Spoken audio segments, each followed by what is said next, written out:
everybody, it's Claire here from Sewn by Claire, and today we've got another Lilly Rose Dolls tutorial for you, and that is to how to sew this tailed jacket.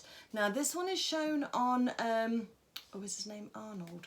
Oh gosh, you see, I don't know all of their names, but this jacket is a standalone pattern, so it doesn't matter about the character it's shown on at the moment, because it'll fit any of the 10-inch dolls because they've all got the same base body.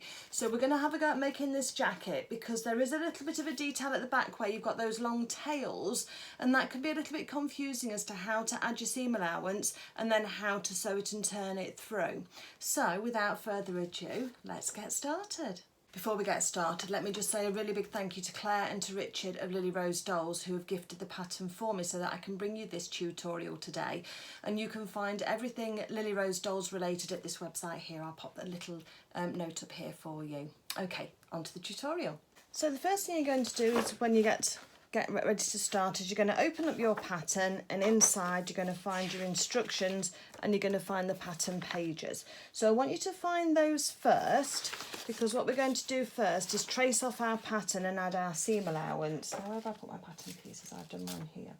Now let me get a pencil. Right, so on the jacket here, we've got this pointed section down here, which is for the tails at the back. Now there isn't a picture of the back of the character on here. You can see a little bit of the tails here, and you can see that there's a split at the back there. So it doesn't matter how deep the split is, the technique is all going to be the same. So we need to first of all add our seam allowance, and you can see that I've done mine here on this picture here, and I've done mine to my master copy because I know that if ever I sew this pattern, I'm always going to want to add seam allowance to it, and if I lose one of my tissue pattern pieces, then I know that I can just come back to the main pattern and I can trace it off. I also don't cut up my master pattern. As you can see, I've got it intact, because when I've finished, I will put all of this away back in its envelope and back in its plastic bag, and I'll keep it all intact. So I would suggest that even if you've not got tissue paper, like I've got a little bit of like pattern tissue paper, you can get that from art and craft shops. That's fairly easy, or online. Then I would suggest you trace it off. You can use photocopier paper, and you can hold your pattern up against a window and have the light coming through from behind. Can you see how you can see that? And you would then be able to see your lines to copy. But let's start off first, because I'm getting ahead of myself. So I use a seam gauge, which is one of these, to add my seam allowance. And incidentally, on this one, this bar here, this bottom bar is exactly 1/4 inch wide. On your straight lines, that's very easy, just to lay it against the existing line and then just to draw a line down, and you've got your seam allowance. On the curves, you're going to need to do something different. And what you're going to do is you're going to identify where your 1/4 inch seam allowance mark is on your ruler. You can use the slide if you want to. Mine's a bit loose, so mine doesn't stay. But you can use this little slider to mark that so you know where you are. And then what you do is you lay your tape measure or your ruler so that the 1/4 inch mark is on the drawn line, and then you're going to then do little marks on the side here. So this way you can follow. You can do a little mark, a little mark, oops, a little mark, a little mark, and then you can just see behind, I've got mine in pencil there, and then you draw those together, and that will give you how to follow the curved lines. Now some of these curves are quite steep, so you've just got to be aware that you've got to follow that line as much as possibly you can do, in order to make it keep to the same original design that Claire and Richard have intended. The one place where it's very different, and it might confuse you a little bit, is on the back of the jacket tail. So we've got a fold line here for the jacket, so we're not going to add any seam allowance down this long straight edge here. And if you can see there, there's only one line, look, where we've just got that folded edge. But what I have done is I've extended that fold line, that drawn line, up 1/4 inch and down 1/4 inch as well at the bottom. And then I've copied across, doing my marks. Oops, can't see properly, can you, because of that? Marks, all the way until I reach that line there, and then I stop. Okay, same again here, look.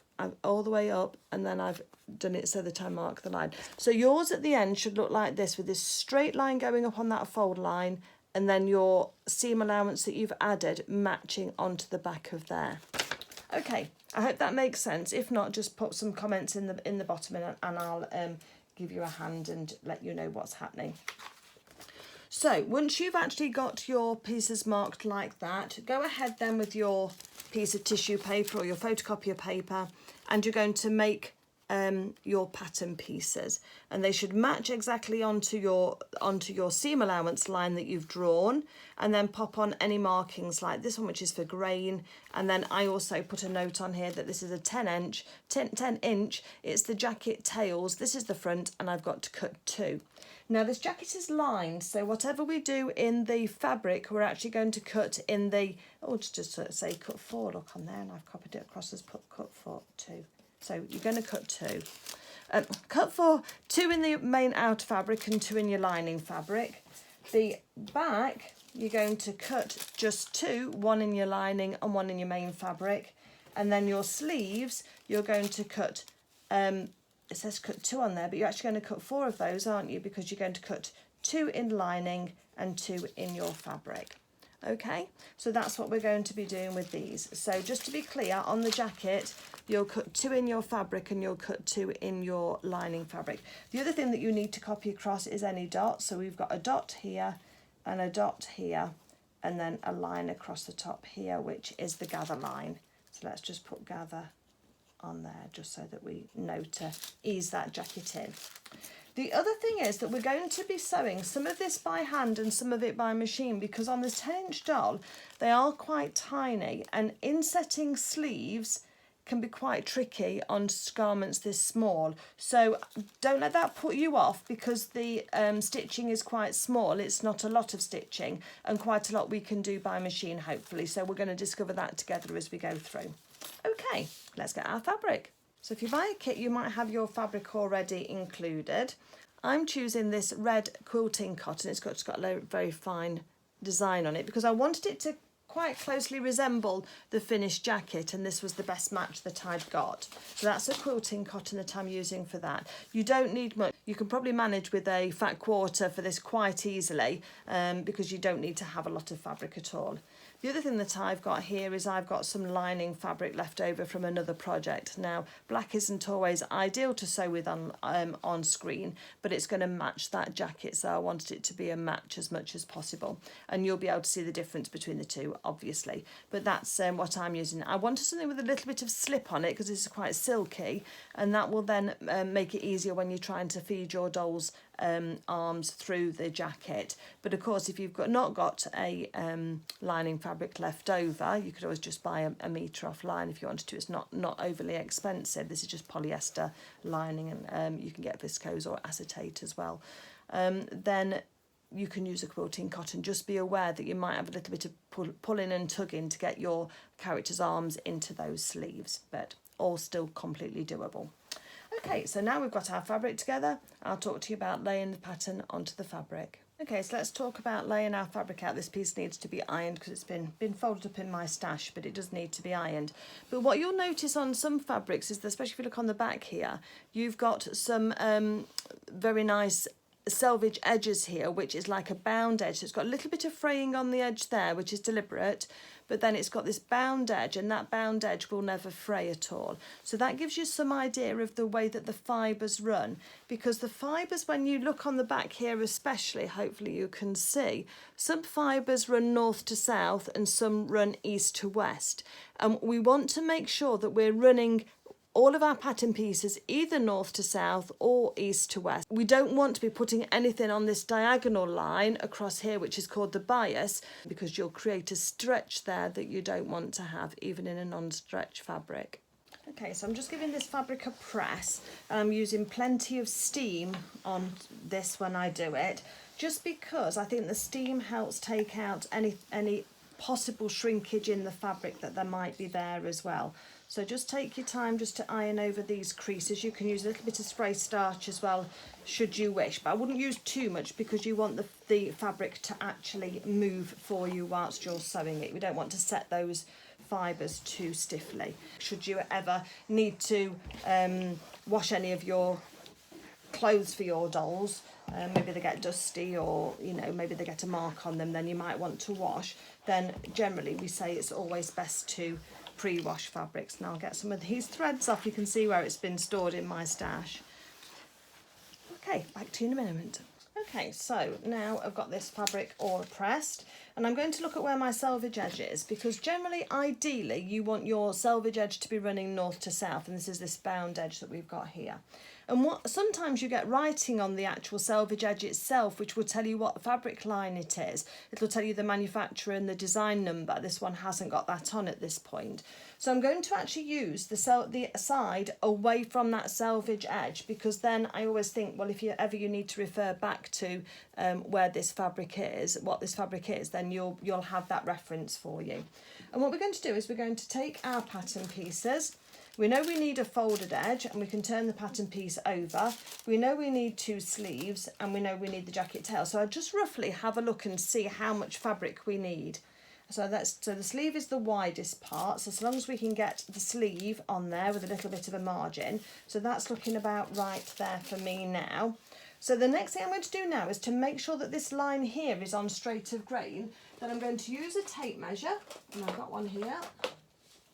And I'm going to measure. I don't measure from this edge because I'm not sure that this cut edge is straight. I'm going to measure from my selvage edge because I know that that one will be definitely straight, because that's a manufacturing line. And what I'm going to do is put the tape measure against the selvage edge, find a point, so just the start of the fuzzy bit for the fraying I'm going to use, and then I'm going to measure across. So that's almost 18.5 inches, so just over 18.5 inches, or just over 47 centimetres at the bottom. So now if I go to the top and find the same place on my selvage edge here, and then move my fabric across, I can see that we're 47.5 centimetres there. So I know that my fabric's not straight, it's slightly curving in. So that's gone too far now. So just keep smoothing it out until we're just over that 47. And let's just check again at the bottom. So that's just over 47. And that's a little bit more. Let me just come back in slightly. It's only a smidge, but it just makes sure everything's straight. And the reason why this is so important is that if ever you've bought a t-shirt, and I know jersey fabric is a different one to try and get straight, but if ever you bought a t-shirt and when you go to press it, the seams don't lie straight on the sides of it and it wants to kind of twist, that means that the fabric hasn't been squared up properly like this before it's been used. So it is always good, because if you've got a skirt or you've got a dress when you're doing dressmaking or other garments, if you're on that sort of, you've got your fabric and it's not perfectly straight, then you can notice sometimes a bit of a twist in the fabric, and that's not a good thing to have. So we've now got our fabric laid out, and it doesn't matter whether you have right sides facing or wrong sides facing for this.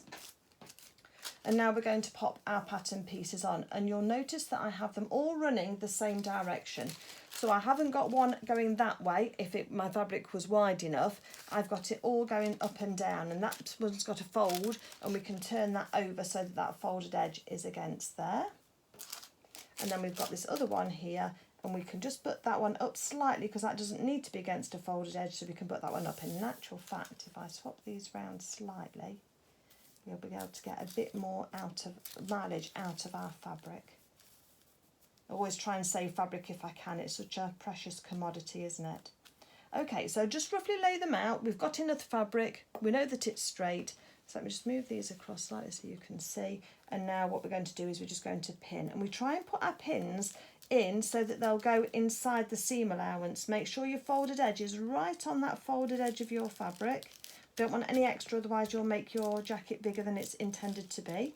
And then the jigsaw puzzle, your fabric jigsaw puzzle, won't match.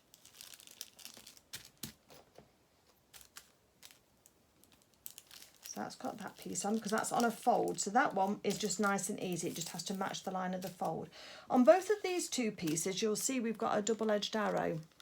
And that marking is so that we can line these up properly. So let's do the jacket one first. We're going to use we can use our folded edge now because our folded edge is correct. So let me use this because we know that we got that straight with the selvage edge. And what we're going to do is we're going to put our pattern piece on, and then we're going to measure from the top of the arrow to the folded edge. Let's just move it slightly that way so we're at that point, and then we measure at the bottom as well, and that's slightly out. So we're just making sure that these pattern pieces are straight, and we do that by measuring top and bottom. If you want to, you can also extend the line. So if you take your line and just make it longer like that, because a longer line is more accurate over a greater distance. So let's go back again now, go to the top, and we can go to that point just there. And let's go to the bottom, and we're slightly under, so I know that my sleeve needs to just twist slightly outwards from where it was.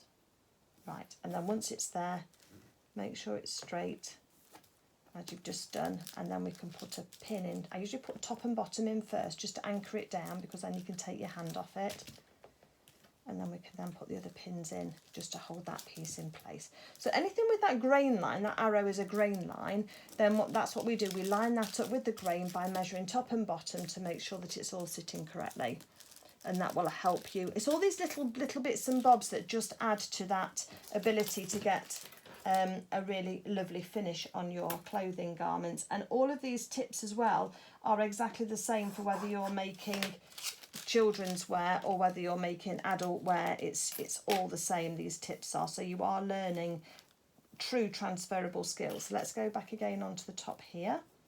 Got a bit of a tilt on this one, so I might have to move my other jacket piece down. So that's there. There, so that's straight at the moment, so I will move my jacket back down slightly, because it's just, now that I've got it placed, it's just overlapping slightly, and that happens, but we can adjust for that, so that's all fine. And then once I've done that, then I'm sure that I've got all of my pieces on before we start cutting. Just double check that, just make sure you've not missed anything. So you should have your sleeve, your jacket front and your jacket back, and then once we're happy, we're going to cut these out. So I'll leave you to, I'm going to move this piece down, and I will leave you to put your pieces on and then come back to me once you've cut those out.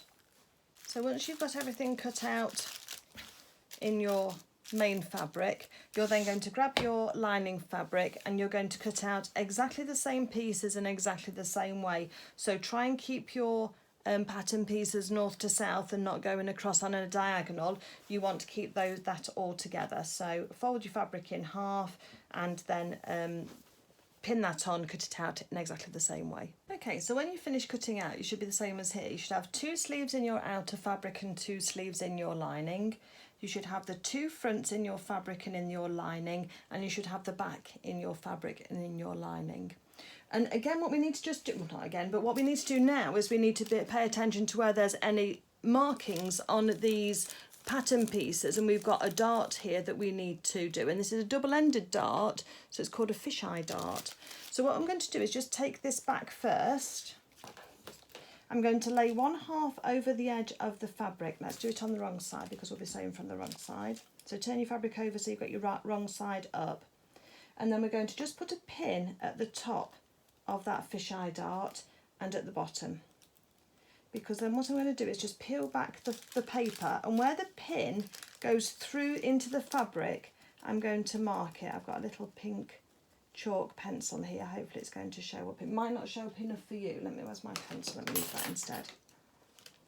I can see it here, but you might not be able to see it there. So exactly where that pin's gone in, and then do the same on the top one. So where the pin goes through the fabric, then I'm just going to put a little dart. Let me just show you like that, look. So I'll put my pin through on the dot, then fold your pattern piece back, and then where that dot is, where the pin goes in, I've just marked it. Now that we've got that where it is, hold it still, and then again on the sides, let's just mark on the sides as well.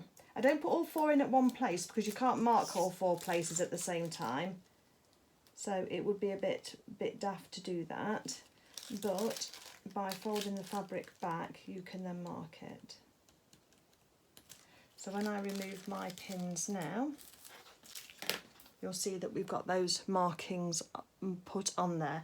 And then what we do is we can just draw those lines in pencil if we want to. Just be careful if you're using a very light fabric, because you don't want those marks to show on the finished one. And then what we're going to do now is we can turn the pattern over, because we can see that dart through, line it up on the pattern piece again, and we're going to do exactly the same thing. So mark that second dart on. I won't do that one now, just to show you. The other thing that we've got here is we've got some dots for the gathers on the sleeves. Let's turn the sleeves over and do exactly the same thing. So I'm putting a pin through directly on top of that dot, a pin through directly on top of this dot, fold your paper back, and then where the fabric goes through, I'm just marking it with a little line. I'm not going to draw the line round here, because we just need that start and stop point, and that will be enough for us. But I'm going to repeat this on all of the main fabric pieces, so that on both sleeves for the main fabric, and also using my chalk pencil, I'll mark it on the inside of the sleeves too. When you're marking your back as well, that's fine. We've not got any marks to put on the front, so that's fine. So once you've done that, then we'll be looking at getting together with our sewing machine, and we're going to get started sewing. Once you've done all your markings, make sure that you put all of your pattern pieces back into your pattern envelope so that you don't lose anything.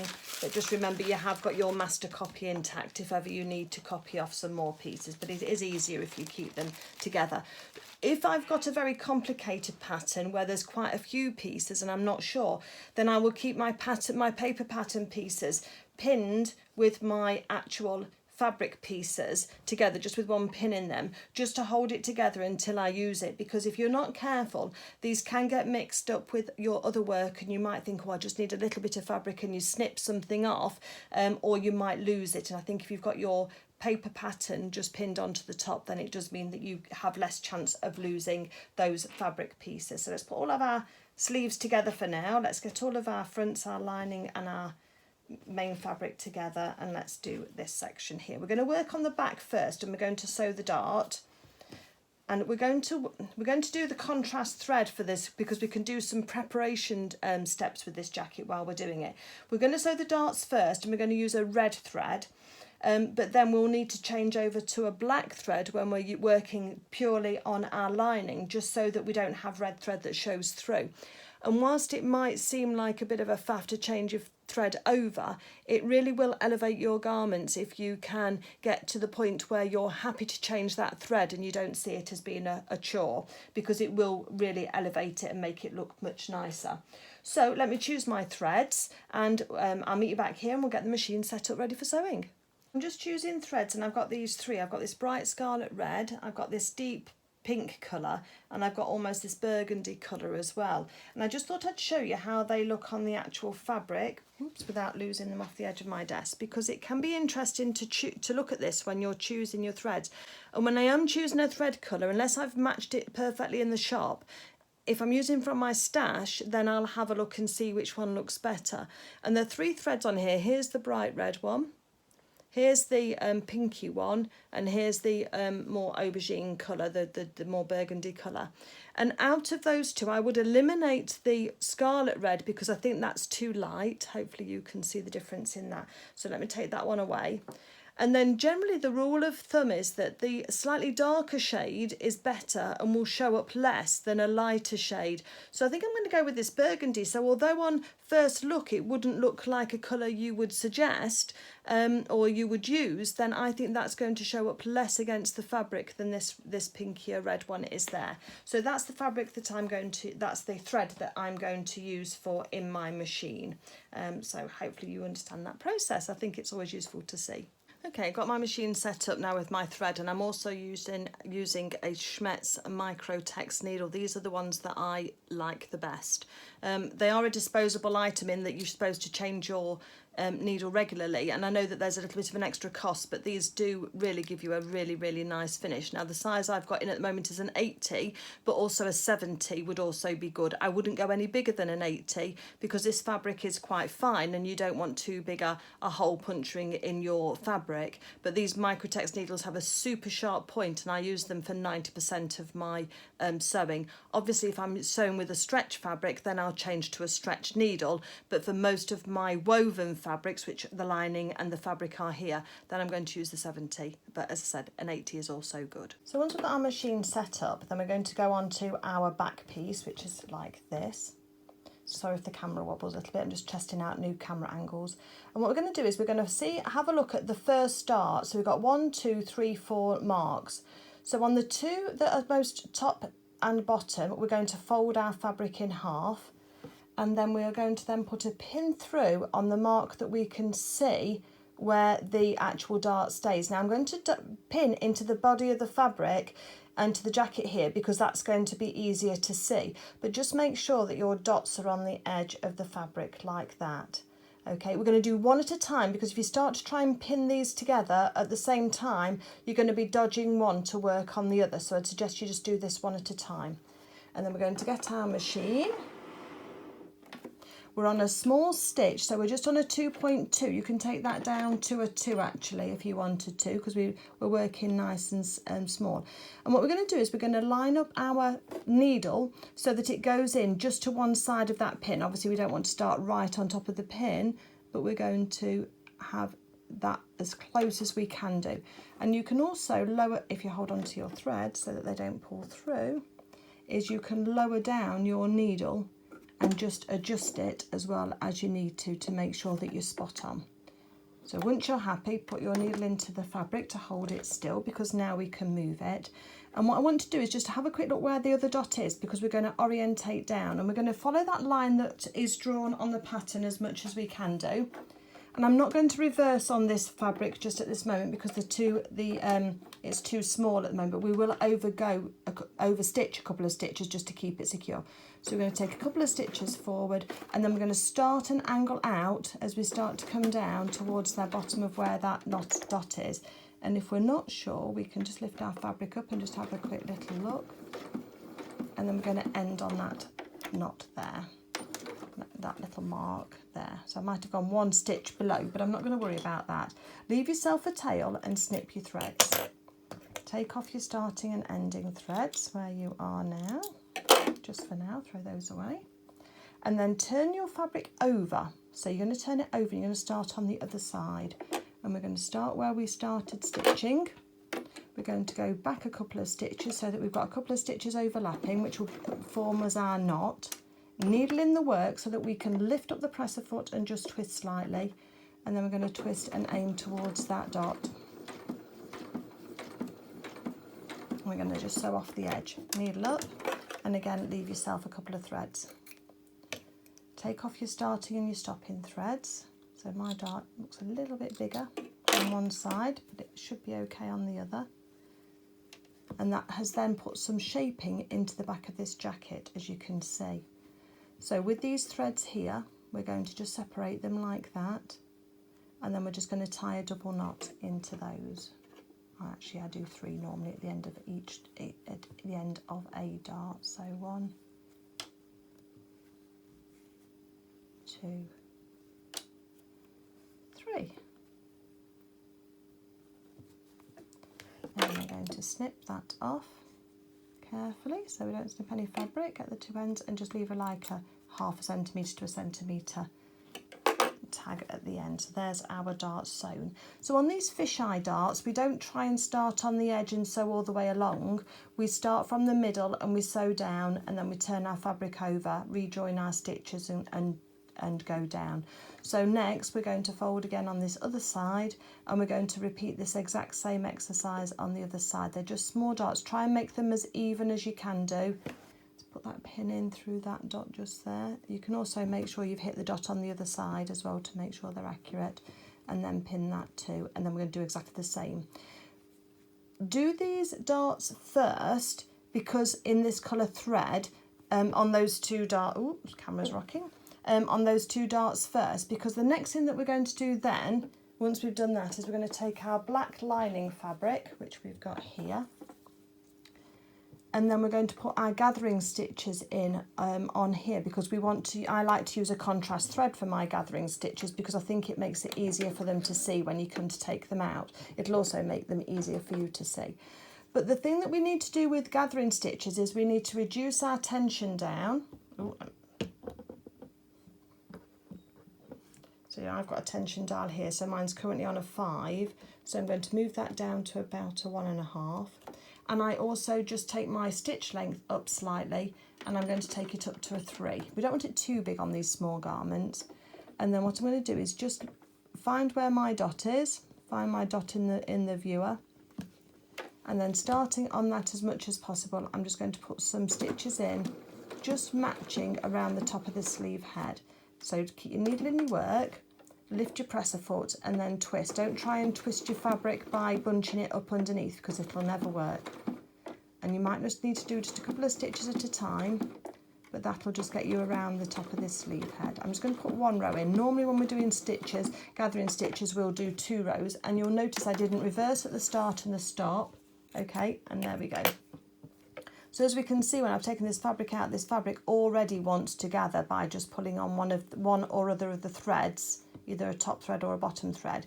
You can pull that sleeve head up, and that's going to give it the shape that's going to fit around your character's shoulder. So I would suggest that you sew with this red thread on the black, just for the gathering stitches, and then when you change over your thread to sew the darts in your lining, I would at that stage then put the gathering stitches on the sleeve head of your main fabric in the black, so you've got a contrast thread on each one. Okay, once you've done your darts and you've put your gathering stitches in at the top of all of your sleeves, then come back to me and we'll move on. Okay, so once you've finished, you should have, get my iron to stand up, you should have the 2 backs with your darts in, and you should have your 4 sleeves, 2 with the red thread in on the black and 2 on the red with the black. So just pop those to one side, because we're just going to press our darts. The first thing we're going to do is just fold along each dart edge, and then we're just going to press, and then we're going to fold it so that we can do the other one as well. And then with these darts, I'm going to press them into the middle. So flatten it out. It might not want to go very well, and you're just going to sort of pull the fabric out at the bottom, and you're going to pull the fabric out at the top so that you can press that dart so that it lays a lot flatter. And we're going to do the same on the other side. So just lay it down. You see it pushing up. So I'm just going to pull a bit of tension on the bottom of the dart by the fabric so that it comes down the bottom and just presses flat. And by the nature of them, they're curvy because they want to go into the small of your character's back. So you want some room for over the bottom, and you want some room for over the shoulders, and that's what those darts do. They just take out that excess fabric. So as you can see, that's just laying, and I've pressed both of those into the centre, just like that. Okay, so they'll lay flat, and we'll do exactly the same. Now just watch your temperature of your iron on your lining fabric, because lining, especially polyester lining, does like to melt if your temperature is too hot. I'm just going to push those into the back as well, just exactly the same way. Okay, so that's that stage done, and then we're going to start and join this jacket together. Okay, we're going to sew this together, but I'm going to just veer away from the instructions slightly, in that I'm going to try and do this jacket with a nice neat finish on the inside. On the instructions, because this is a small garment, then the some of the inside edges are not as neat as some of my followers have said they like. So I'm going to show you a different way of doing it that will give you a nice neat finish. Now it might include some hand stitching just because it's such a tiny garment, but if that's the case, that's fine, we'll work with that.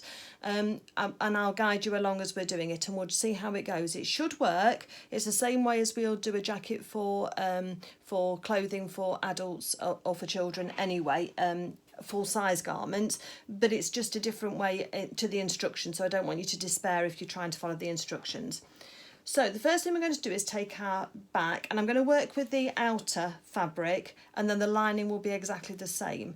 And what we're going to do is, first of all, let's get our orientation. Let's turn that upside down on our work surface so that we've got the shoulders here, and the tails, which are the long pointy bits, are going towards the back, and we've got the armholes here as well.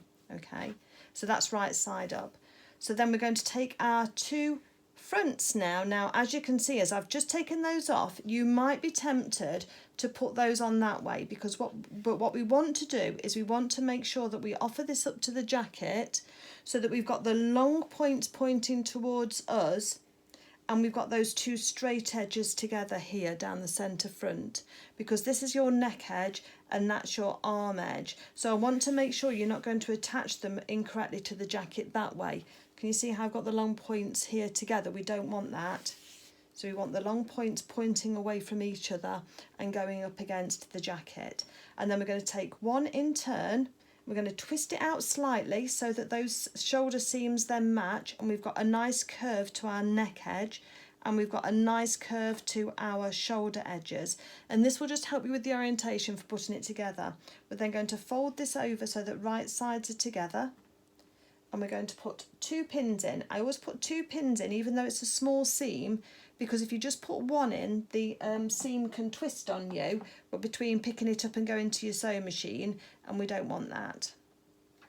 So let's take that to the sewing machine and let's get that one sewn first, and then when we've done that, we'll press this one flat out like here, and then we're going to take the other one, lay it down exactly the same way, and you've got your same shoulder seam there, and then we're going to fold that one up, and then we're going to pin this one here exactly the same way. On these small garments, I'd recommend you pin and sew one seam, then come back and do the other one, because otherwise your pins and your seams can all get mixed up and you'll get fabric folded underneath behind you, and it's not so good. Okay, so I'm over at my sewing machine. I've made sure that I've tightened up my tension as well on my machine after having it down, so just double check yours, make sure yours is correct. Let me take the other front off because I don't want to get that mixed up. I just put that on to show you. And this is what I say, with the 2 pins in there, that seam's not going to come apart. We're sewing with 1/4 inch seam allowance, and so we're going to take a couple of stitches forward and a couple of stitches back just to anchor that seam. A couple of stitches forward, a couple of stitches back, and then I'm going to put my needle into the work so that that can anchor it down before I take my pin out. So just make sure that you don't get a jig in your work, and then, oh, hand in the way, sorry. And then we're just going to sew this across here with 1/4 inch seam allowance. When we get close to the pin, we're going to stop and take that out, and then get ready to reverse, and then we're just going to reverse at the edge. Needle out, and let's take off our threads. And then we've got a nice shoulder seam. So we're going to then press this out, and we're going to press this open. So you're going to open up your seam allowance, and we're going to take that over to the iron and just press that open like that. Okay, you can finger press it as well if your hands are, my hands are hot and sticky being here in Spain, so I can finger press, but you might need some steam to press that. So then let's put this back down on our work surface so that we can see where we are. Let's get that other one right side up. Match the neck edge, going around the neck edge, and make sure that your point is, make sure your point is pointing out, and then we can fold it over the top of the back there, match up those edges, and then just pop those 2 pins in just to hold that together. Okay, back to our machine. Let's get it lined up for our 1/4 inch seam allowance again, and a couple of stitches forward, a couple of stitches back, just to anchor that seam, needle in our work before we take our pin out, and then we're going to just sew across here.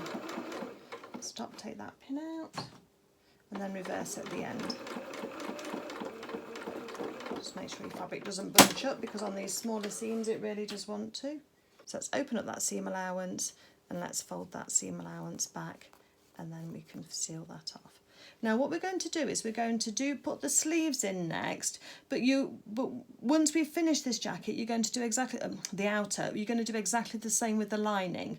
So let's just get into the habit of doing these bits now while we can, because we want to be putting our sleeves in next whilst this is in the flat, because it will be easier to work with. So I'm just going to put my lining pieces together, but just know that you're going to go back, or sometimes people have 2 machines, don't they, one set up with each colour thread, or if you're using the same colour thread, then that's fine, you can just go straight on and do your lining as well.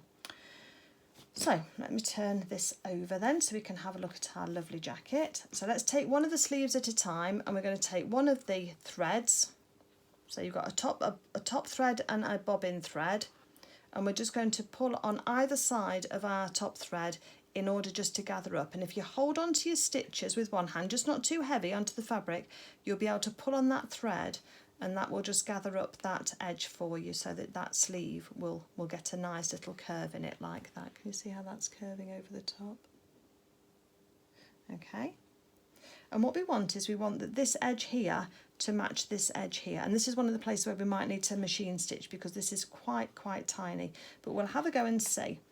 So because you've got a curve that's going, if I put those two together, you can see you've got one curve coming this way and you've got one curve going that way. And that actually is correct.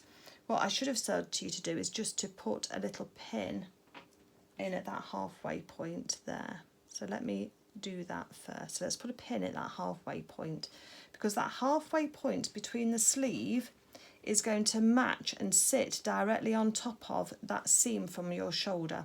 So then take the pin out and then just put it in halfway through. So you've got it like that. So that's got that halfway. So we now know that this is the halfway point between this sleeve and that sleeve. Let me just loosen this off again slightly. Take out those curves, fold that sleeve in half, and let's just put a pin in this one as well, just to make sure. Now these sleeves are the same curve front and back, but just be aware that on adult or children's clothing that one side will be a slightly steeper slope than the other side, so they aren't exactly the same, but you should have a notch on your pattern at that centre shoulder point to enable you to match it up. So let's go back to our example again, and we're going to gather up on this side, and we're going to gather up on this side too slightly just to get it started. And then what we're going to do is see how you've got this long square bit down the bottom here. This is your actual sleeve, and we want to find the point before you start to go onto the curve. So we're finding this point just here, look, where the curve is. And we want to match that up by matching the edges on the side sleeve. So you've pulled, see how your fabric is flat. This corner here is going over to this corner just here. So I'm just going to pull the fabric round, and I'm bunching it up behind, and that's correct.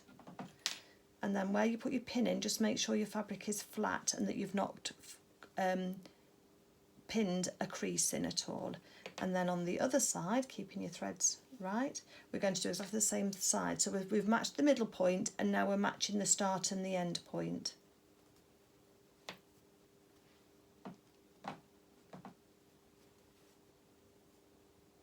So that's going to go just in there. Make sure your raw edges are together. Mine is slightly off.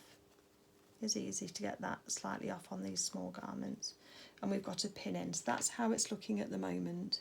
So this is our sleeve, and this is the back, the front of the jacket and the back of the jacket. Now what we want to do is we want to pull on our gathering stitches until the fabric that's on the matching on the sleeve edge is the same. So we can see we've got a tight fabric there on the back of the shoulder, and we've got little gathers on the front here, and we want to try and even that out so that the fabric is on that sewing line at that 1/4 inch in is flat, and we've got no puckers in the back. It does take a little bit of manipulating. I'll show you in a second. So if you look here, we've got gathers here from our gathering stitches, but on the back, if you can see, that's all lying all nice and flat. There's no gathers there. So let's do this other section as well. And sometimes when you did you started your gathers off, you've got enough there to match the length. You're looking for it to match the length of the curves as best as you can, because these two curves go the other way, and you want any sort of like, if you've got any gathers in your fabric, you just want to sort of pull those up so that they're sitting flat at that stitching point.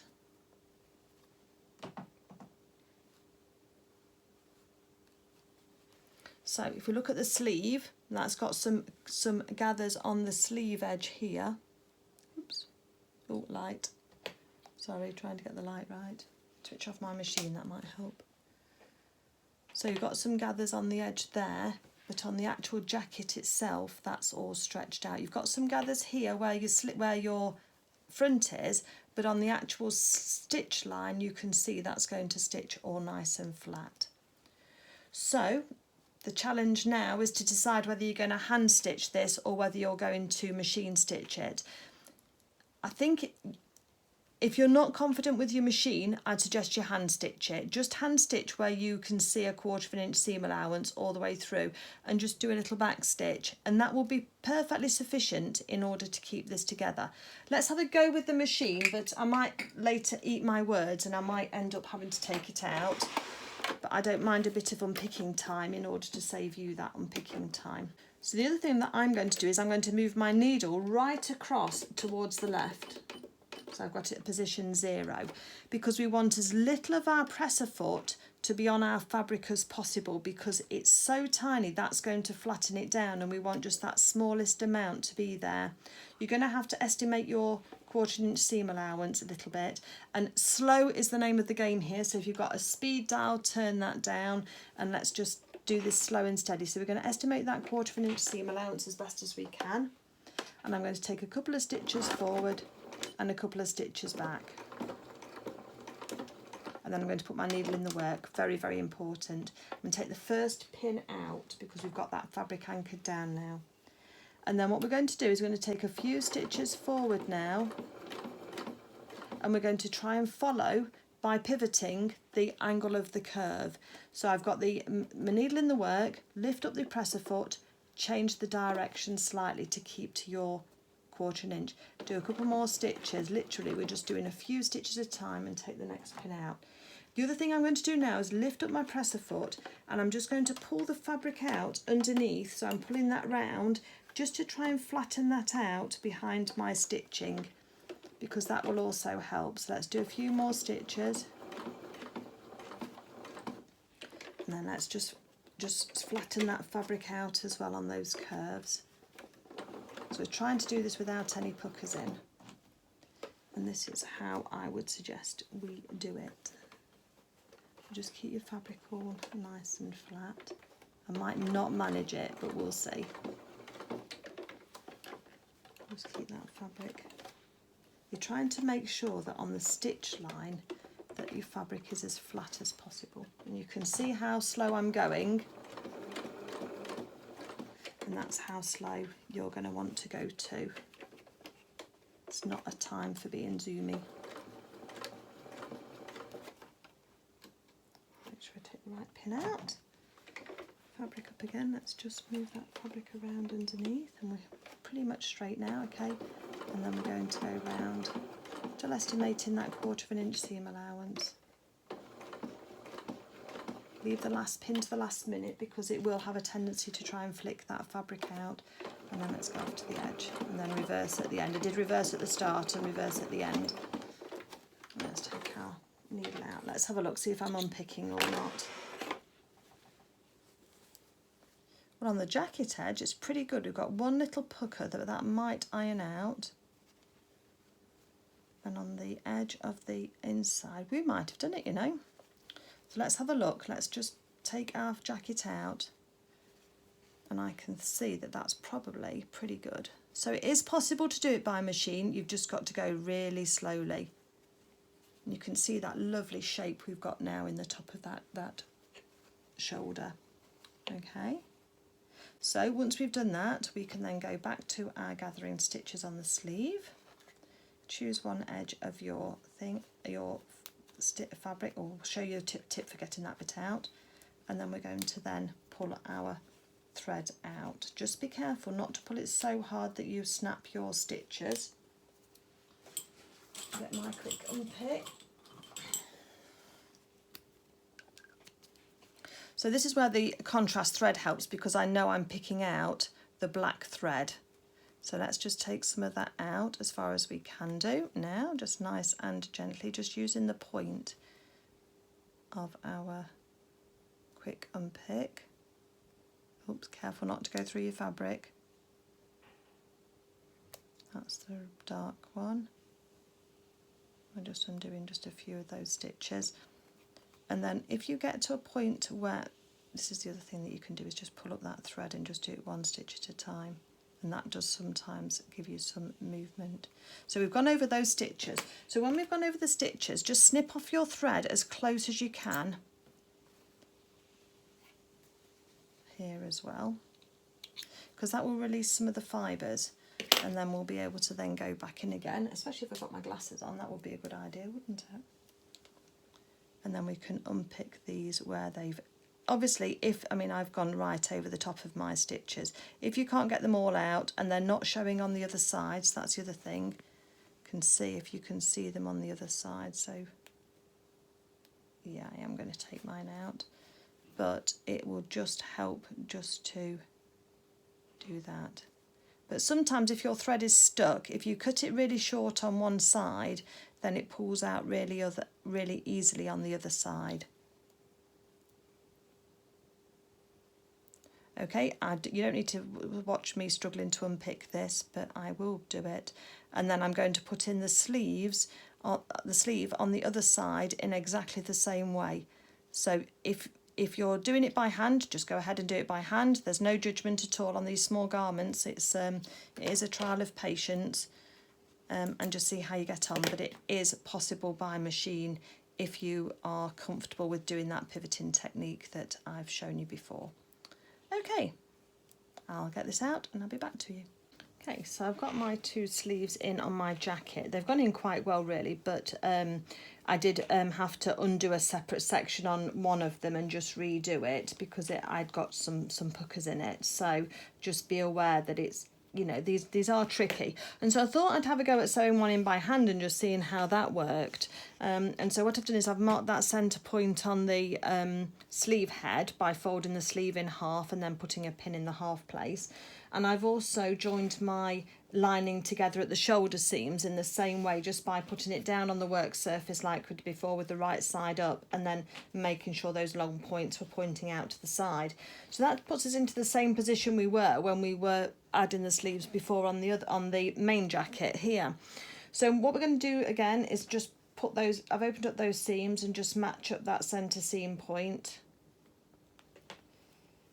You're going to start off your gathering just by pulling it up a little bit on both sides, just to start it off. And then I'm going to match that underarm seam. So as you'll see, the whole pinning stage is exactly the same. So just fast forward if you're not interested in, if you've machined sewn yours already and you're not interested in the hand sewing, but I just thought it was worth showing how to do this. Careful because it gets twisted round. Keep your bearings, and if not, just start again. So we've done the centre of the top of the sleeve, and we've done the two edges where they meet under the arms, and then we just sort of ease those gathers along so that we've got them even along the back. It's difficult with the black on black, and then once that's eased, then we can put a pin in halfway along just to hold that together. Come on, pin, in you go. That's it. Anybody else talk to their sewing? I know I do. Okay, and another one in this side as well. Bit of a bent pin, but it doesn't matter. Okay, so that's all in there. Raw edges are together. So I've got my thread as well here with the knot on the end, and I'm going to keep the sleeve side towards me, and about 1/4 inch down I'm just going to do a double stitch just with that knot just to hold it, and then I'm going to do a back stitch. So with a back stitch you start, it's a bit like a running stitch, but it's a bit like a reinforced running stitch. So where the thread is coming out, I will halve that. I'll go back to the end of the first stitch, but then I'll go forward past where my thread is coming out and take a stitch. Things are going to get tangled up because we've got those long threads for the gathers, but that'll carry on. And then I'm going to go backwards again, so behind that where that thread's coming out, and take a stitch under. So each time you're going underneath where your thread's coming out, and it just gives you a series of small running stitches just along that edge, trying to keep to your 1/4 inch seam allowance if you can. And do you know what I've just realised? I've got my glasses on top of my head where they're doing no good whatsoever, so let me just pop those down So that will help me see just a little better. Just make sure your threads are straight and you've not got any loops or anything in your thread. And then we're going to go in again. And I'm going to do that all the way along. And it doesn't take that long when you compare to trying to get it under your machine and then any unpicking and sorting out you've got to do. And it also just means you can just keep manipulating the fabric and keep an eye on it, so you can keep the curve on it so it's nice and straight that side. And I can tell I've not got any puckers in this side, so that's all good. The thread just keeps getting looped underneath. And on the lining, I don't mind so much. I suppose you're looking for the outside to be as neat as possible, and you can just have a little look through and just move any fabric where you've got an excess out of the way, just so that you can catch that correctly. Just coming up to that shoulder seam now. Take that pin out and that one out because we're finished with those. Just try and keep those raw edges together as you go. So as you can see, sometimes these things are much easier, and hand stitch is much easier when you're doing it by hand. And the other thing that I was going to say is that hand stitching is one of those things that improves. So if you don't like your hand stitching, then unfortunately the best way to improve it is to force yourself to do a bit when you have to, and just take your time and get it as neat as you can, because it is one of those things, as I said, that over time will improve. You'll get this, you know, your consistency of stitches will improve,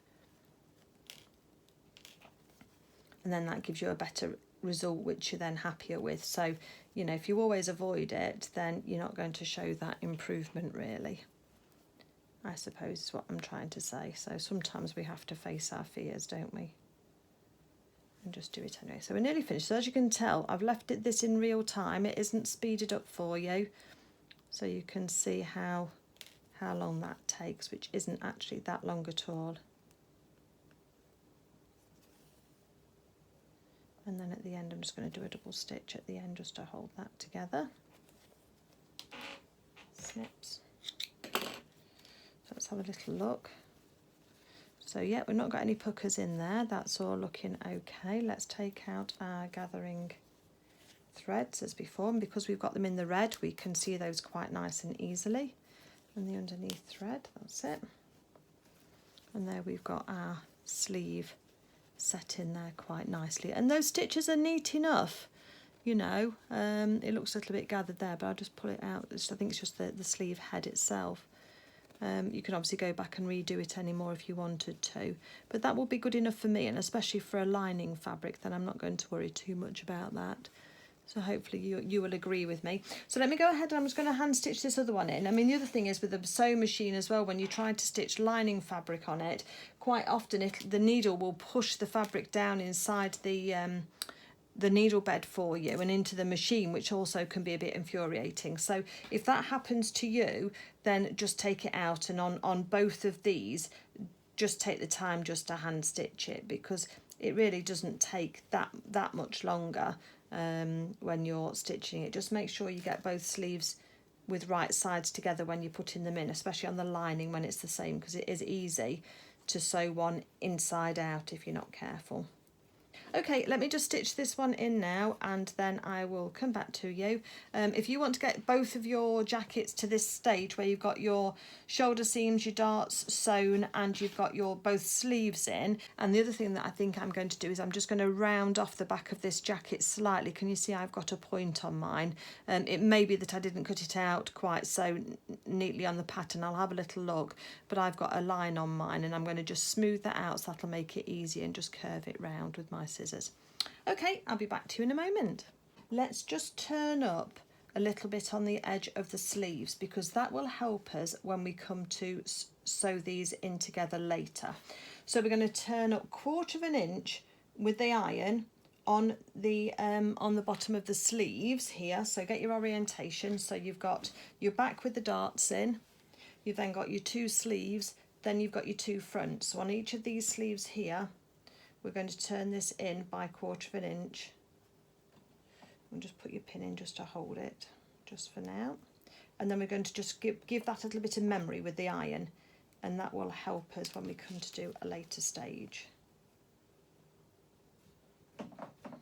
And then we're going to do the same on the lining, but we're going to turn up just a little bit more than 1/4 of an inch.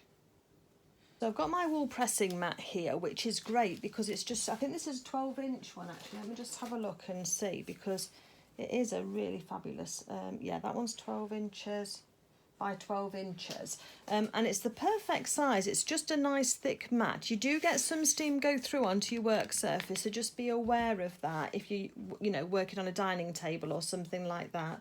Oh, I've got some threads loose there, look.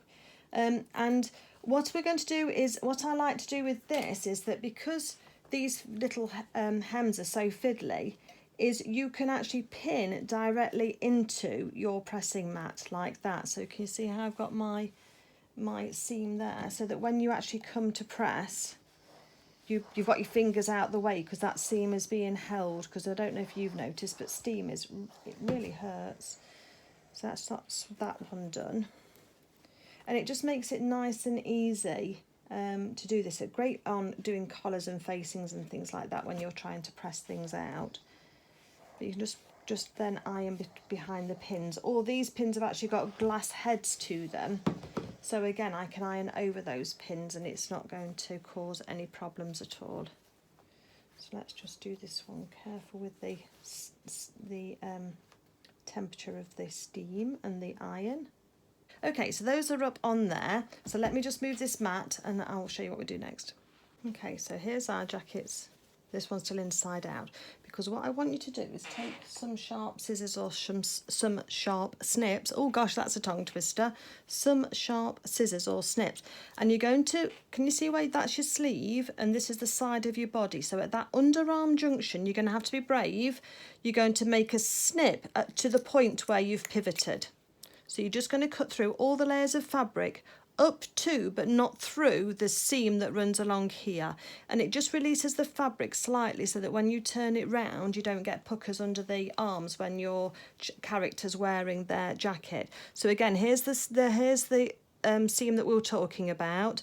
Find that point where the underarm is and then just do a snip just in there. You're not going all the way through, just leave it a thread or two away from it, and that will just help your sleeve sit better. I mean, if you want to, just snip one side and then turn it through and have a look and see how it sits, and then you can do the other one if you agree, but hopefully you'll see that there's a slight difference with that.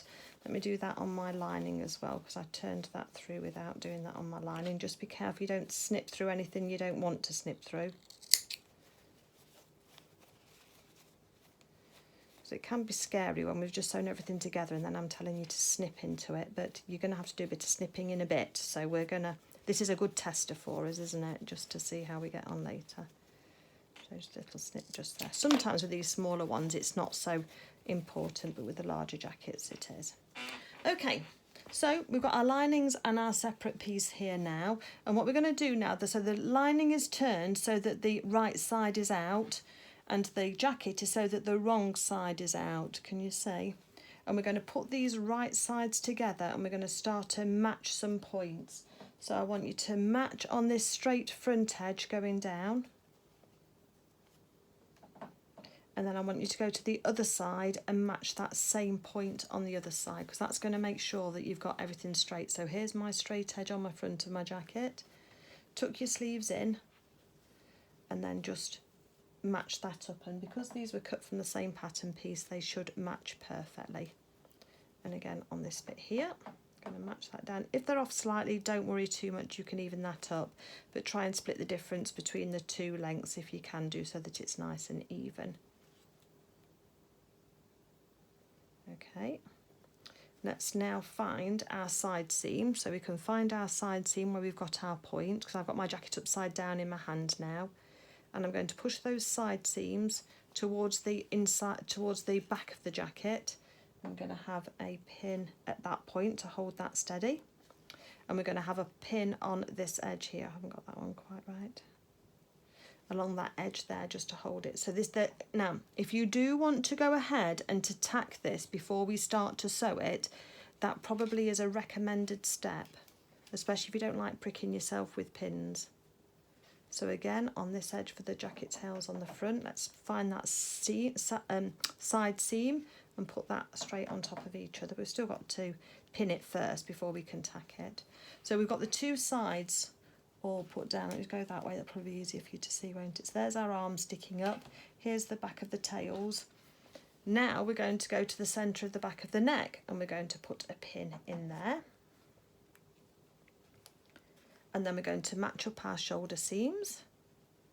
And we're going to put our seam allowances open and on top of each other to hold that together. So we're just finding match points on both garments, so the inside, the lining and the outer, and we're just putting pins in at those match points to hold it together, because that will then just hold it steady for you whilst we then go to to stitch it. Tuck your sleeves right in because you don't want those to get in the way of your tails. And then let's put a pin at the bottom of our tail points to match those. And your jacket should sit straight on top of itself. So if it doesn't, something's gone wrong somewhere. So just have a little look back and just have a look and see what's happened. Just need to get my sleeve out of the way because I can feel it in the middle. Let's try and get the fabrics together. And I've got a little slight variation in mine on the side there. Can you see where I've got the lining? I'll just snip that off in order just to keep that straight. And let's put a pin at the top of the V as well, on the back there at the back. And I've got a side seam that's slightly off here. So I'll pin it flat as I can. Is it the open side seam? It is. I'll adjust that later. So I'll probably start at this point and then finish off afterwards. So that's what it's looking like, a bit like a starfish, isn't it, with all the pins round. Now what I would suggest you do, and I probably will do the same, is just take a moment just to tack along. So I'm going to use black thread because I'll sew it from the top edge so you can see. Let's take a piece of black thread. And let's just tack that together, because that means then that we've got more control over our fabric that way. So there we go. We don't need it to be double, so we can just use it singly. Just put a quick knot at the end there. Right. So long as my underarms match, then I'm not going to worry that this little seam here has got a little bit extra to it. I'm just going to start tacking a smaller seam allowance than the quarter of an inch, because I don't really want to go over my threads if I can. That'll make it easier for taking the threads out at the end. You're going to catch your pins as well, so just be aware of that. I'll take that out because we're nearly there. Take your pins out as you go, because that'll make it easier for you to work with. So let's tack down into the point of that tail, because we want those to be equal, and then change direction and come back up the other side. And absolutely you can skip this stitch if you want to,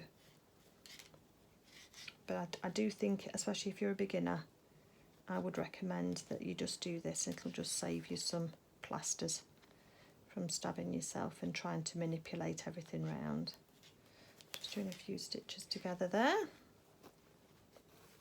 And as you can see, you get your pin caught around on your pin, so just have your patience. Just smooth everything out, just make sure everything's all lying nice and flat. Just do a stitch across the back there, take that pin out. You get the gist. So that's what you're going to end up with, just big stitches, just stitching this together, just so that you don't have to use the pins, and it will just help keep things going nicely and just help you when you do come to sew it. So let me tack round this then, and then I'll pop back to you. Okay, so we've got everything all tacked all the way around. So now I'm going to start at this side seam that I'd got the gap on. But we're going to sew all the way around, so it doesn't really matter where your starting point is, to be fair, because you're going to sew all the way around with a quarter of an inch seam allowance. Reverse at the start and the stop. And you're going to sew down to a point at the bottom here, needle in your work, lift your presser foot up and then change direction. up the other side, make sure your sleeves are out the way, and keep your fingers on your fabric so you can feel behind you if you've got more than just the couple of layers you're working with. Again, we've got a V at the top of the point there. Change direction, leave the needle in the work, and then back down the other side. One more stitch probably, and then change direction again, leaving your needle in the work. And I'm following the red. I've got a little bit extra fabric there, but I'm not going to worry about that. And I'm just going to follow up, and then we're on to this side section here. Another pivot point just here. One more stitch, that's it. Then straight up the front.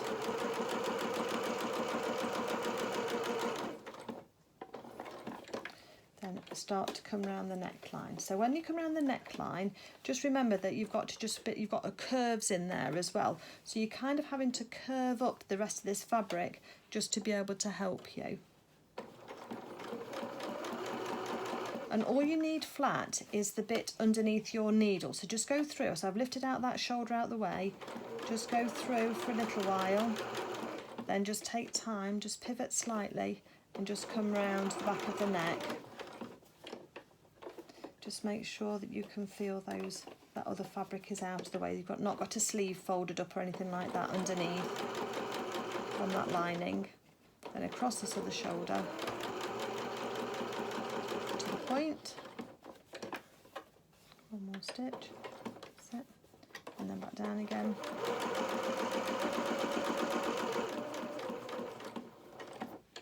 And then down this side. So you're closing this up completely.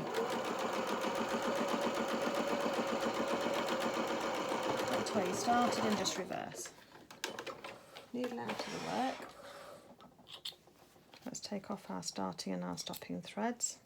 Okay, so on the side bit here where I've got those points bit, where that was at the bottom of the side seam, I'm going to cut those straight across and take those off because we don't need those. They are just for where the seam allowance was. Just trim that back. On the front of the jacket here, that is actually, oh, let's take our tacking threads out, otherwise we'll be fishing out little bits of tacking threads everywhere, won't we? So undo your tacking threads. Try not to pull too hard that you compromise your machine stitching.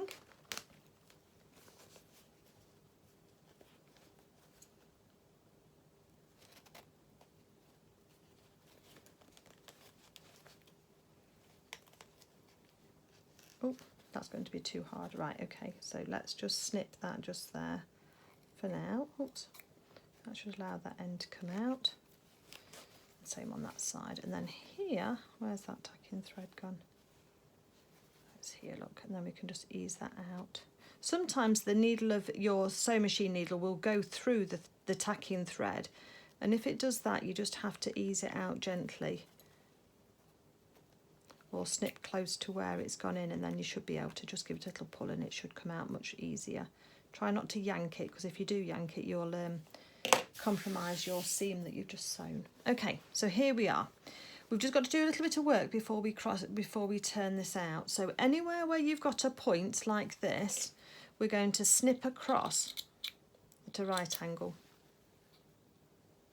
Can you see? So there's my stitches just here, and then I've snipped across that edge. So let's do the same on this one here. Just leaving a little bit of fabric. You don't want too much because otherwise it's going to bunch up. Down the side there is fine. At the bottom here, we're going to take that straight across close to the edge of the tail. But then you're also going to just take a little bit off these sides as well. So it's going to look like that when you've finished. So go straight across first, missing the end of the stitches obviously, and then take a little bit off that side and a little bit off that side, because because it's very narrow and we don't want to have too much seam allowance in there. Just trim it back a little bit more maybe, because it is very tight. Okay, and let's come up to this corner here. Let's take that one off and then back up to this bit. Okay. So make sure you've got all of those little corners done first.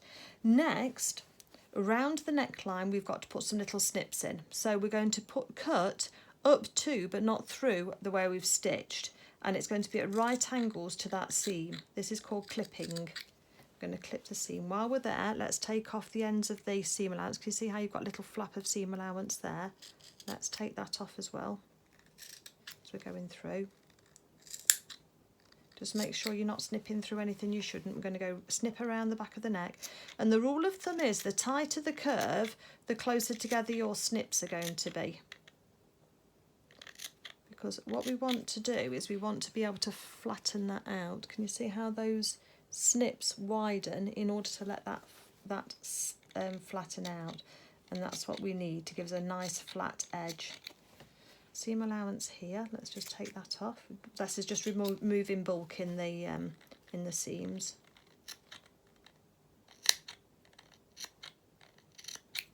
So that's all, that neckline is all snipped.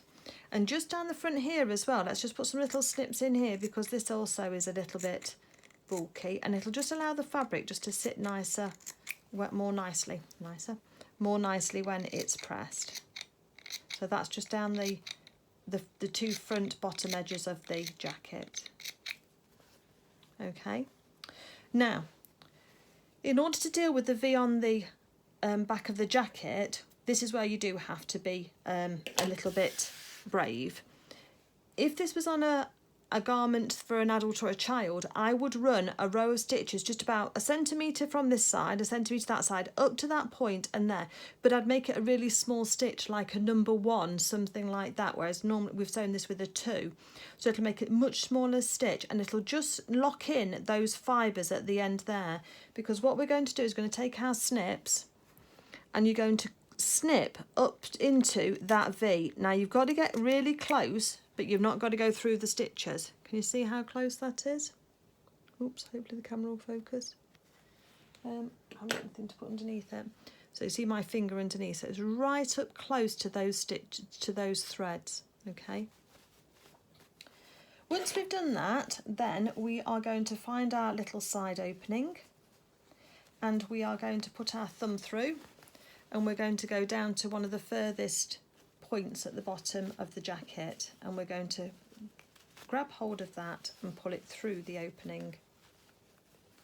It's going to be a little tricky because we only wanted a small opening, which we've got, and we've got the fabric to come through. But if you're careful with it and just ease it out gently, just ease a little bit at a time, don't, again, you're not trying to pull it and yank it, then this will pull through. And if you can grab hold of a sleeve at some stage and pull that through, then that will help proceedings immensely, because they're quite thick, the sleeves are, aren't they? There's a few layers of fabric there.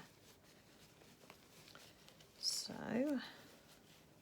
keep easing that fabric out and back, because we're about to have a ta-da moment.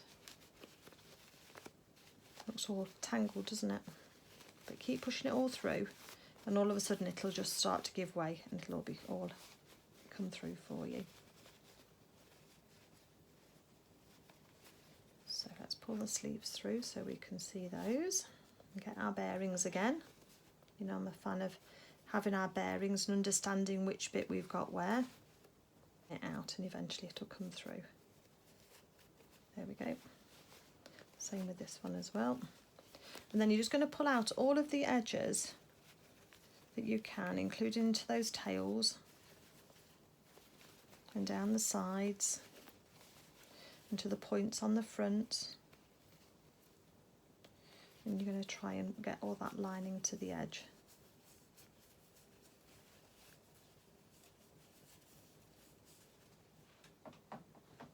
Going to use a pin, and I just use a pin just to ease the fabric out. Just be careful with using a pin, because you can use a knitting needle or something like that to just turn it round, but you're just trying to avoid pulling any fibres out that you don't want to have poking out, because sometimes you can pull a bit hard and it then flicks out some fibres and makes it look messy.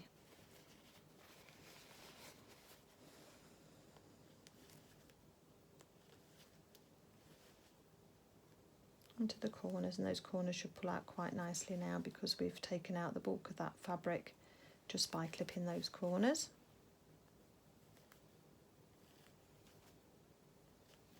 Just kind of press it with your fingers as you go.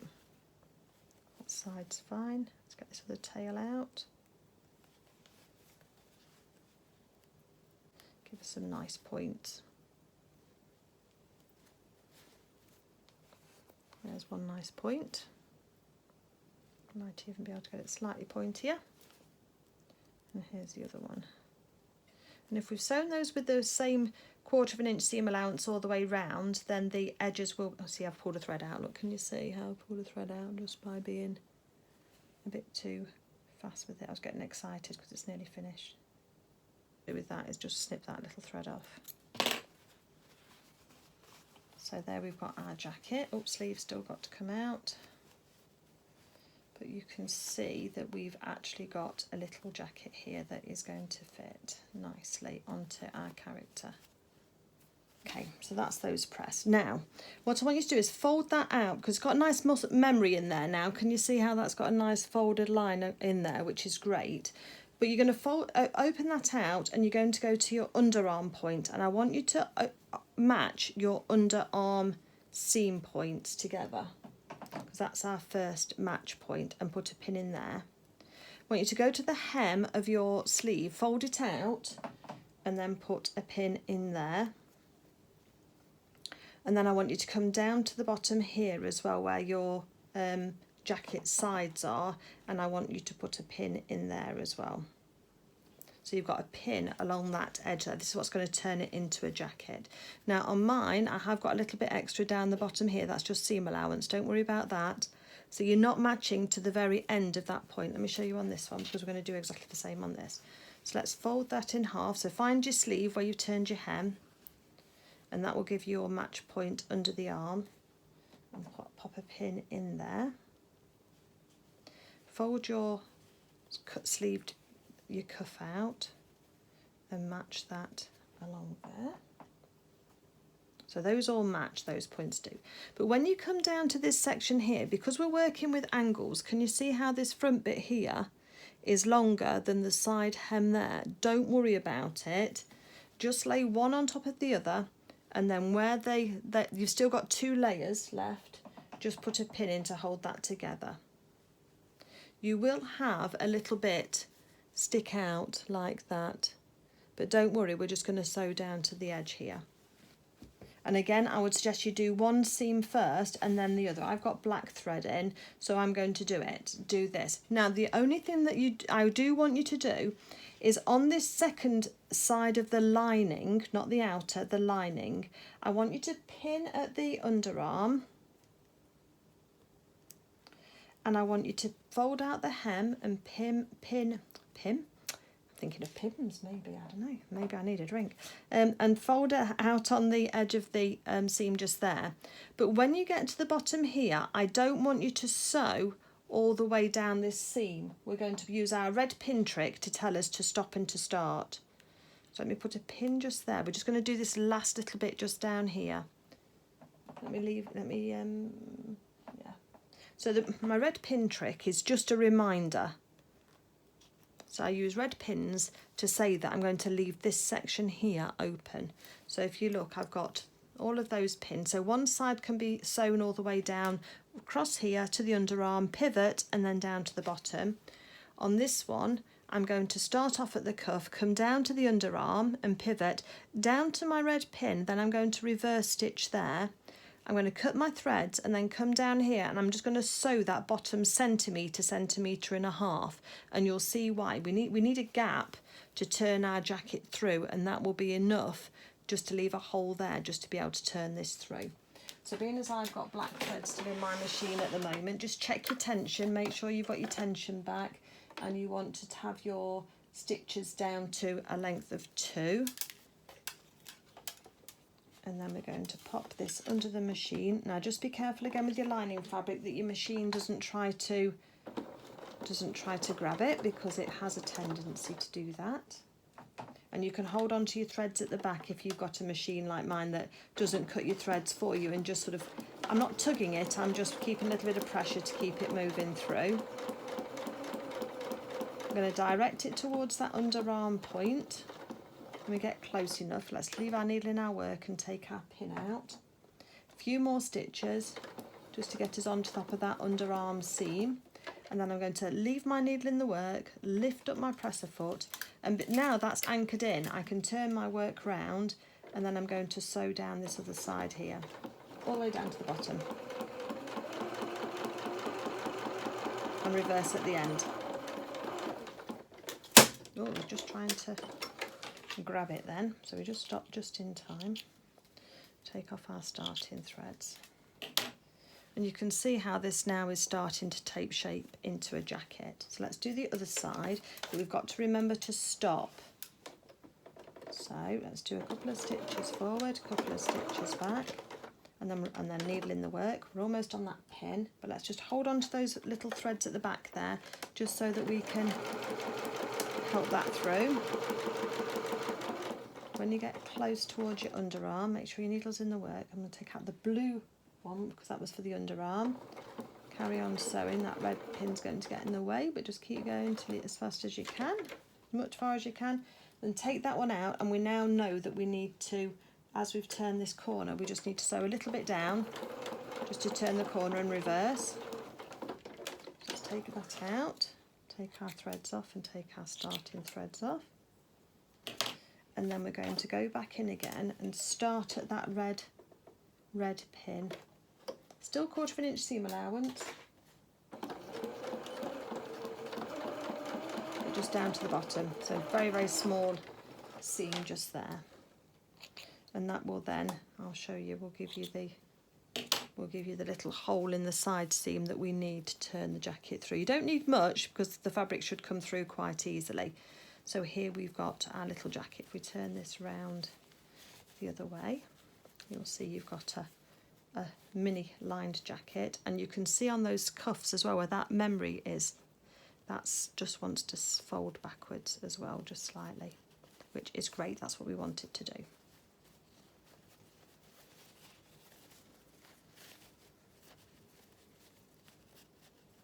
Okay, so I'm going to change my thread over to red, and then I'm going to do exactly the same with the red one, except, exactly the same she says, except I'm not going to leave that hole on the side seam. We're going to sew both of them all the way down. Okay, and then I'll come back to you. What we can do now is just put your finger inside the lining and just push that down inside the sleeve for now. We're going to do something else with that in a minute, but just push that in for now. And then before we stitch up the hole in the lining, I'm just going to go take this to the ironing board, and I'm just going to press this. So let's start on this side edge here first. Let's roll that fabric out so that lining's right on the edge and we can see those stitches. And then a pin in the corner and a pin down here, and then we can just press. So I'm pressing on the top fabric, but just be careful, don't have your iron too hot. You don't want to go and put a shine on your fabric. So let's do this front side edge here. Again, roll it in your fingers. Hold it down in place. And we can possibly go all the way down to this point, just down here as well. This quilting cotton's good because it does hold on to a nice crease.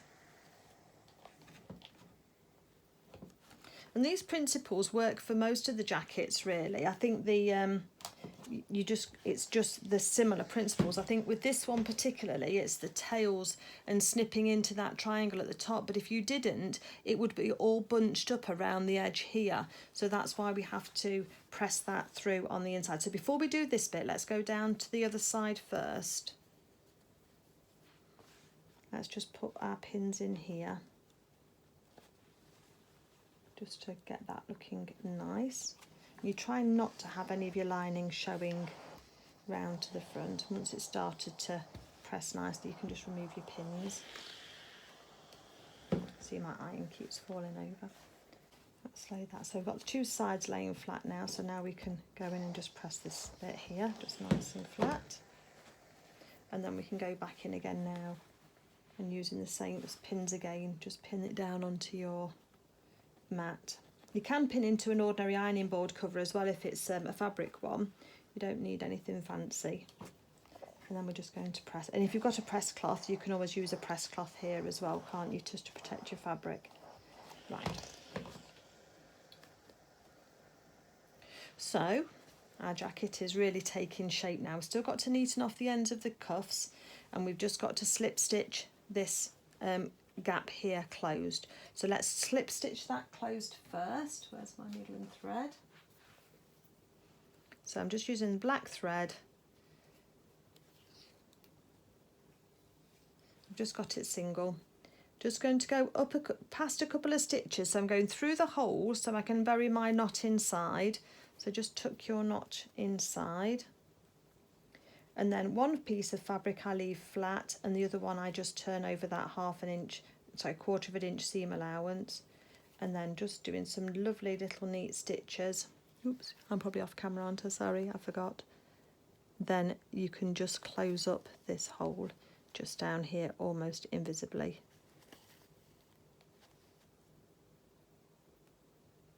So you're trying not to you're not going through to the other side at all. The lining should stay loose of your outer jackets, just so you can't see those stitches anywhere. It's only a little gap, isn't it? So it doesn't take long just to finish that off. And just where you've joined your fabric, your thread before, I've got a little thread sticking out, which I'm going to just finish off in a second. And then I just go back up and just give it a long tail so it's not going to poke out.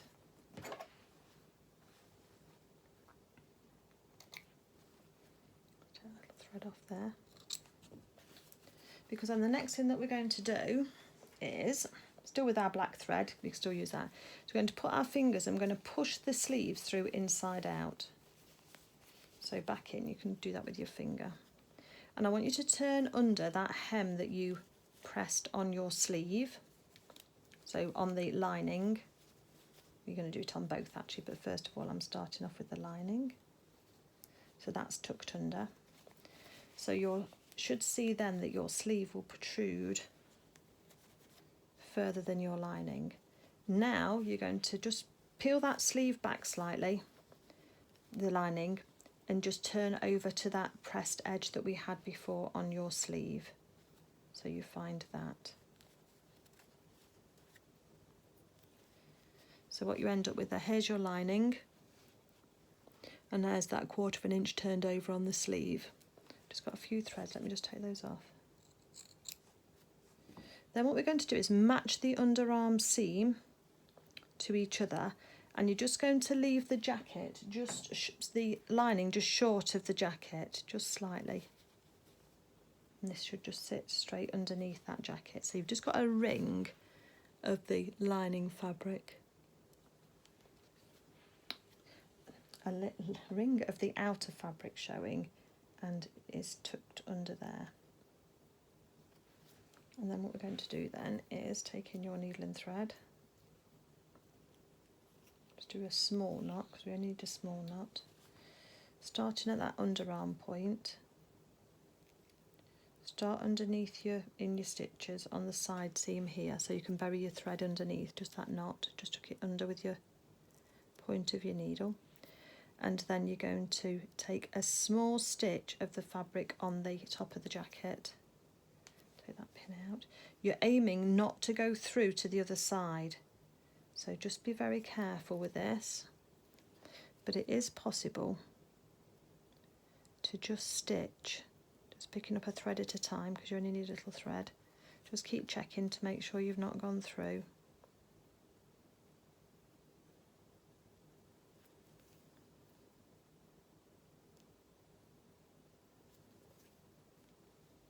If you do, just undo your needle and just take that thread out and just try again. You're getting a little bit of the outer and a little bit of the, move the pin for you, a little bit of the outer and a little bit of the sleeve cuff. And that should then mean that when you turn your sleeves round the other way, you don't see your lining at the end of your cuff, which is just how it is on a real jacket for a real person.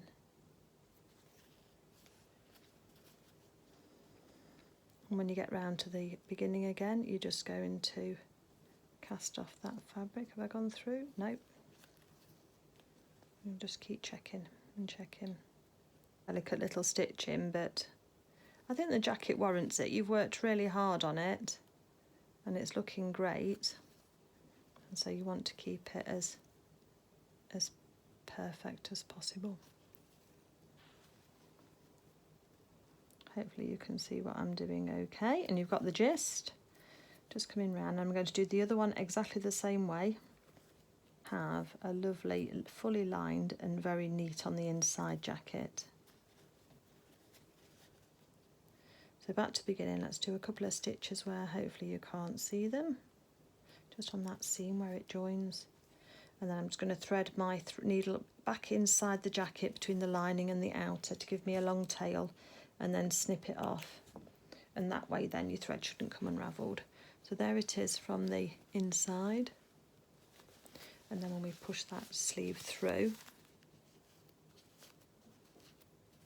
you'll see that you can't see any lining poking out on the outside. So I'll just go and finish that other one. I'll have a look and see if we need buttons adding or what have you needs adding to it, because I think that goes across like that, doesn't it, for him? And then have a character. It's not the correct hedgehog, but I have a character we can try, a 10-inch character we can try this on and have a look. Okay, so we've got our jacket all ready, and we're on to the first of the finishing touches. We've got this hand stitching little detail to put around the side here, around the edges, around all the edges, and then we've got buttons and press studs to put under. So let's talk about the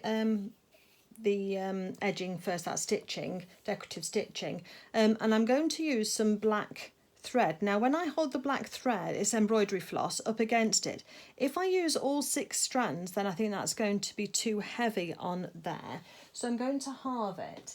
Now I have roughly measured, and I think we need about 25 inches of so let's go to 26, shall we? Just give ourselves a little bit more belt and braces.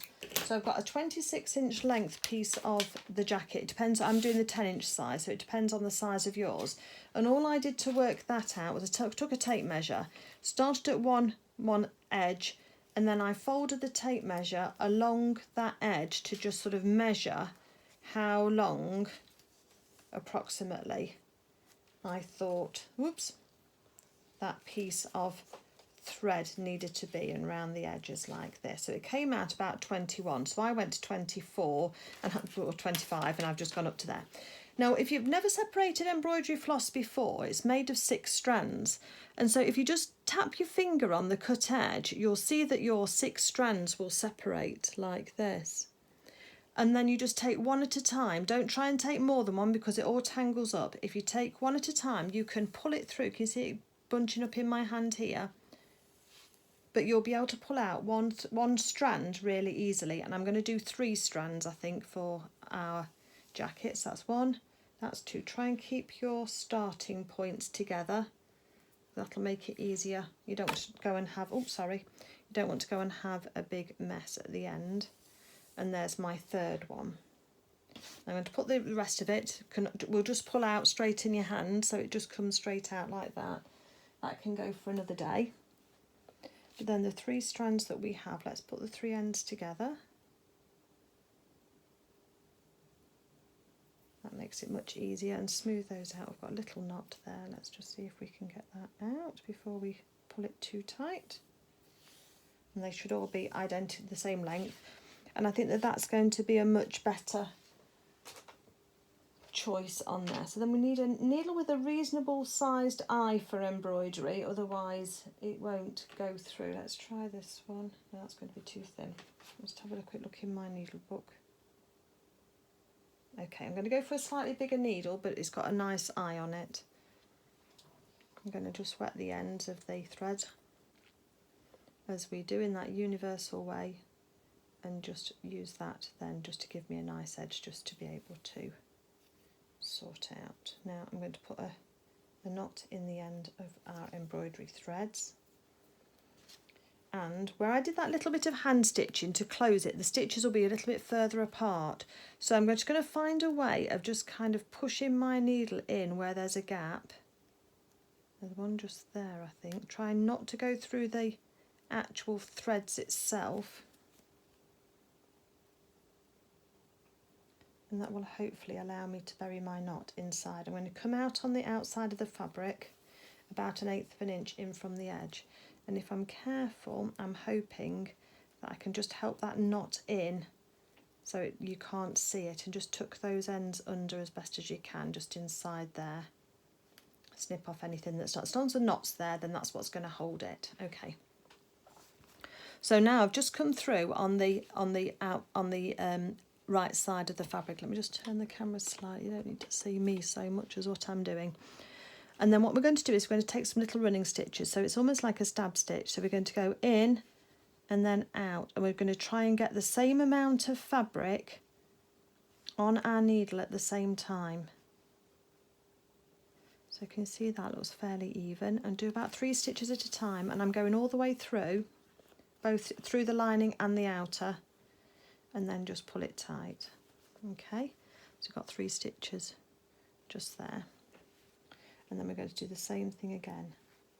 So all the way around we are going to be trying to keep these stitches as neat as we can do and about as equal as possible.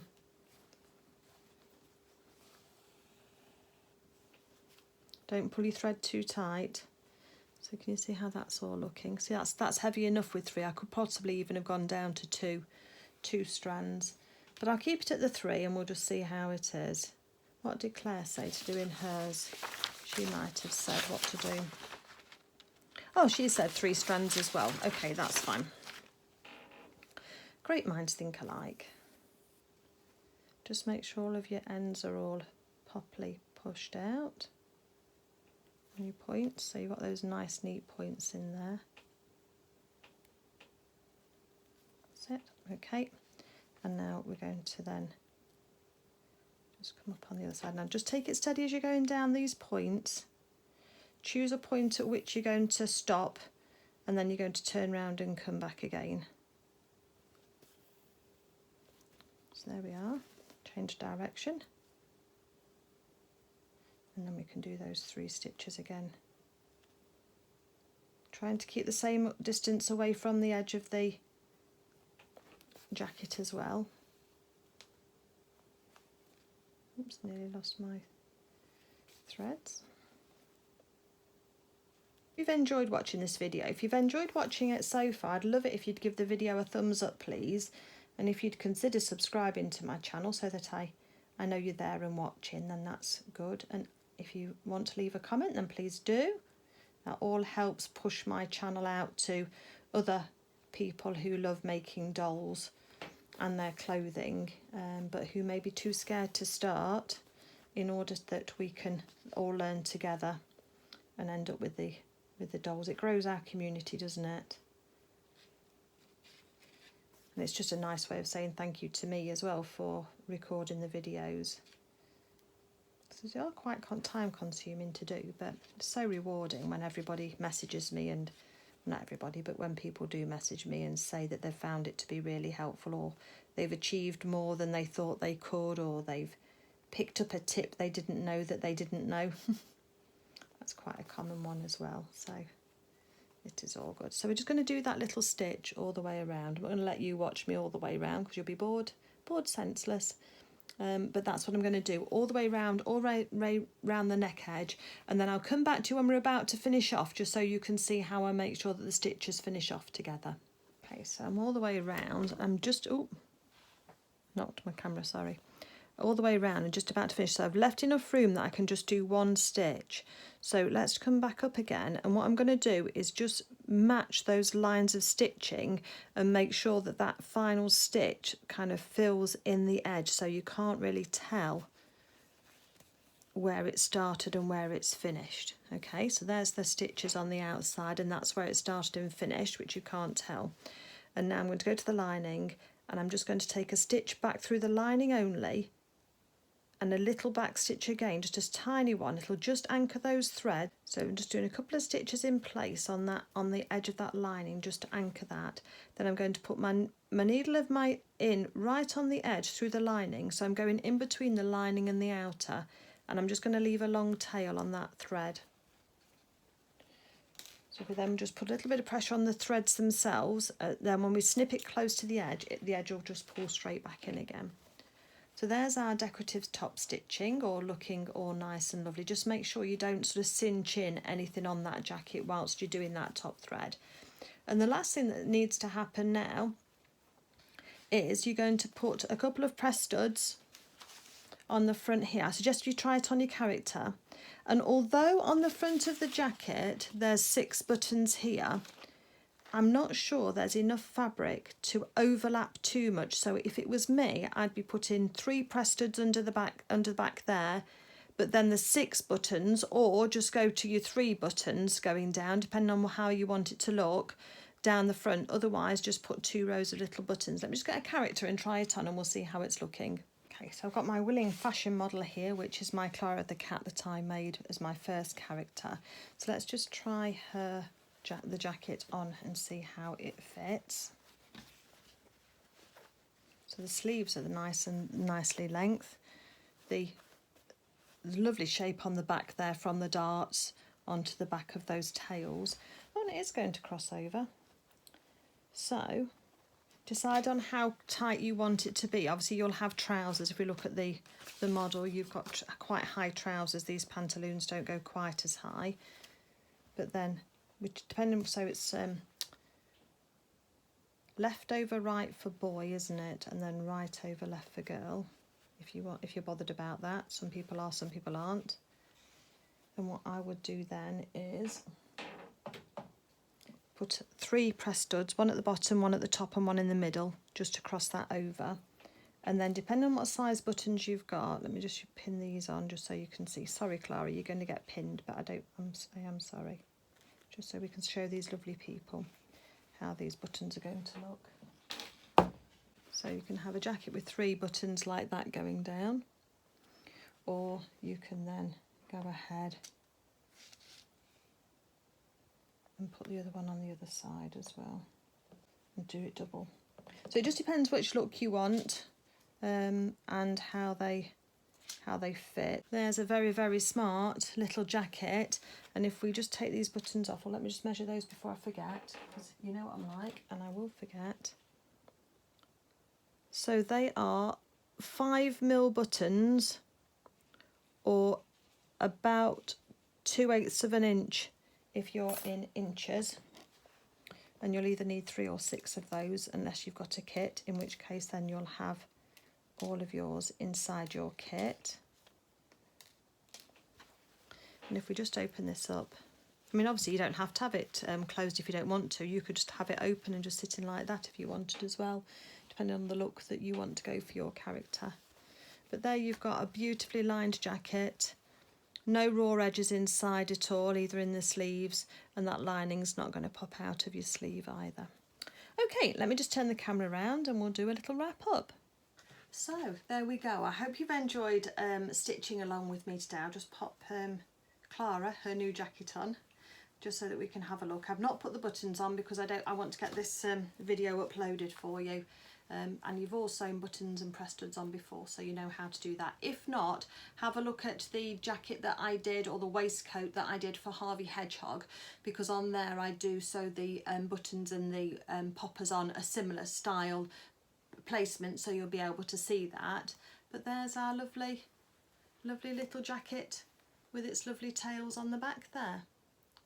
So I hope you enjoyed, as I say, I hope you enjoyed sewing along with me today. I hope there's been some tips. I hope you love that lovely clean finish on the inside as well, with just a little bit of hand stitching. That was all that was needed in order to achieve that.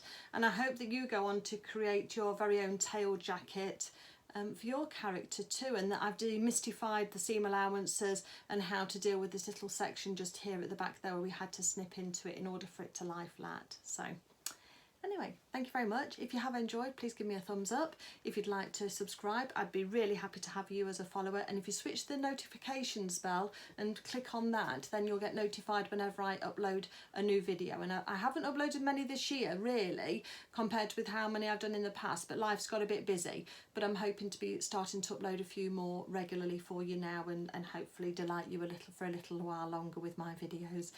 Have a great day, everybody. Happy stitching, and I'll speak to you all soon. Take care. Bye.